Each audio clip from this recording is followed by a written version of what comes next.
అందరికీ నమస్కారం అండి. ఈరోజు నేను గోధుమ పిండితో గులాబ్ జామున్స్ చేస్తున్నాను.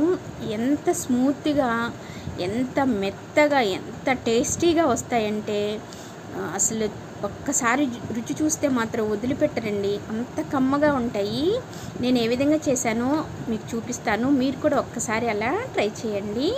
ముందుగా ఒక ప్లేట్ తీసుకుని దానిలో కొలత ప్రకారం తీసుకోవాలండి. ఒక బౌల్ తీసుకున్నాను, అంటే కొంచెం మీడియం సైజు బౌలు.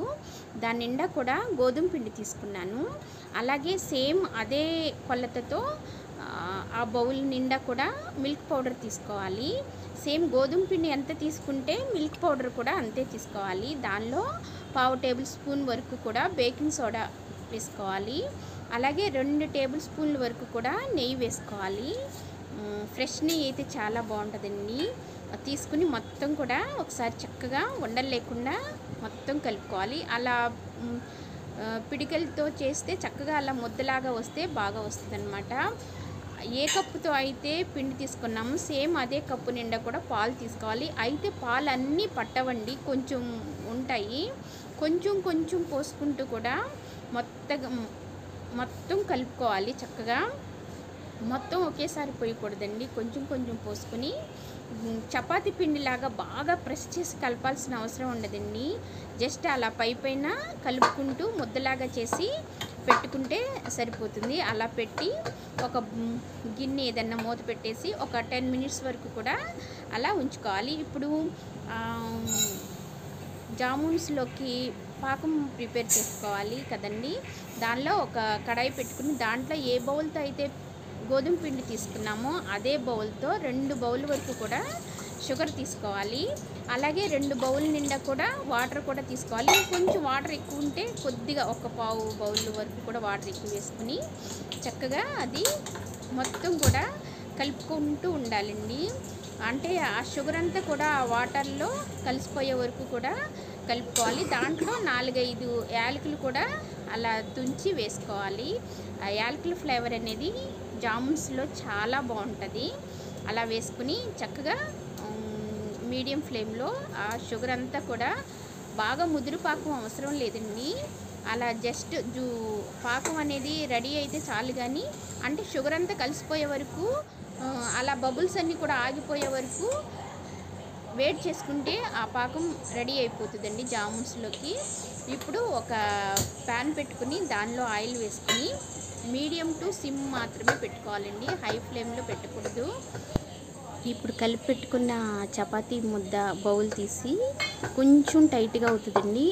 కొంచెం ఒక 2 టేబుల్ స్పూన్ల వరకు కూడా పాలు మళ్ళీ పోసి దాన్ని ఒకసారి కలుపుకుని చక్కగా అలా చిన్న చిన్న ముద్దలుగా చేసి పెట్టుకోవాలి. అన్నీ చేసి పెట్టుకుని తర్వాత మళ్ళీ వాటిని బాల్స్ లాగా అరచేతిలో పెట్టుకుని చక్కగా రౌండ్గా బాల్స్ లాగా చేసుకుని ఆయిల్లో వేసి సిమ్ టు మీడియం ఫ్లేమ్లో మాత్రమే వాటిని ఫ్రై చేసుకోవాలి. బోండాలు చేసుకుని వేసుకుంటాం కదండి, అట్లా చక్కగా కదపకుండా, వేసిన వెంటనే కదపకుండా ఒక 1 మినిట్ వరకు అవి అలాగే ఉంచి తర్వాత స్లోగా మెల్లగా ఆ గెరిటితో మొత్తం కూడా కలుపుకుంటూ గోల్డెన్ బ్రౌన్ కలర్ వచ్చే వరకు కూడా ఫ్రై చేసుకోవాలి. చక్కగా ఎంత నీట్గా వస్తాయంటే అసలు పగలను కూడా పగలవయి అన్నమాట, అంత బాగా వస్తాయి.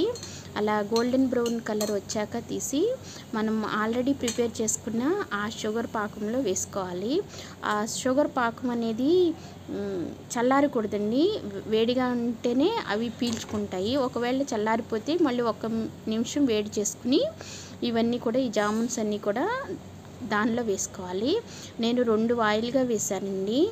2వ వాయి కూడా వేసి అది కూడా చక్కగా పైన కింద కూడా గెడ్తో అలా కదుపుకుంటూ మొత్తం కూడా ఫ్రై అయ్యే వరకు కూడా వాటిని ఈవెన్గా ఫ్రై చేసుకోవాలి. వాయువు కూడా గోల్డెన్ బ్రౌన్ కలర్ వచ్చే వరకు కూడా ఫ్రై చేసుకుని ఆ పాకంలో వేసుకోవాలి.